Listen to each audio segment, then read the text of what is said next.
இன்னைக்கு எங்களுடைய சண்டே பொழுது இந்த மாதிரி தாங்க போச்சு. ஆல்ரெடி எங்களுடைய செவரு கொஞ்சம் கொஞ்சம் டேமேஜ் ஆகிருக்குன்னு நான் உங்கள்கிட்ட சொல்லியிருந்தேன். அதை வேலை பார்க்குறதுக்காக தான் 2 ஆட்கள் 8 மணிக்கே வந்துட்டாங்க. இவங்க இன்னைக்கு வேலை பார்க்க வருவாங்கன்னு எனக்கு தெரியும். அதனால இன்னைக்கு நான் கொஞ்சம் சீக்கிரமாகவே எந்திரிச்சு ஒரு 2 ப்ளவுஸ் வந்து தச்சு முடிச்சதுக்கப்புறம் தான் நான் சமையல் வேலை பார்க்கவே ஆரம்பித்தேன். அதுக்கப்புறமா இவங்களும் வேலையை ஸ்டார்ட் பண்ணிட்டாங்க. நான் எல்லா வேலையும் முடிச்சுட்டு எல்லா வேலையும்னா 2 வேலை மட்டும்தான் முடிச்சிருக்கேன். அப்புறம் அந்த ரூம்லேயே ஒரு மூலையில் சேரை போட்டுட்டு அந்த 2 ப்ளவுஸுக்கு கொக்கி வைக்க நான் ஸ்டார்ட் பண்ணிவிட்டு இன்னும் குளிக்கலை.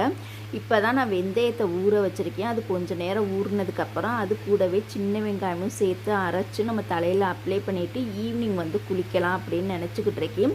இவங்களும் வீட்டுக்கு போயிடுவாங்க. அந்த டயத்தில் நம்ம துணியெல்லாம் துவைச்சி மற்ற வேலைகளை பார்த்ததுக்கப்புறம் குளித்து நம்ம கிளம்பிக்கலாம். 2 நாளைக்கு நம்ம சேனலில் ஸ்டிச்சிங் வீடியோ வராது, கட்டிங் வீடியோ மட்டும் வரும். சின்ன சின்ன டிப்ஸ்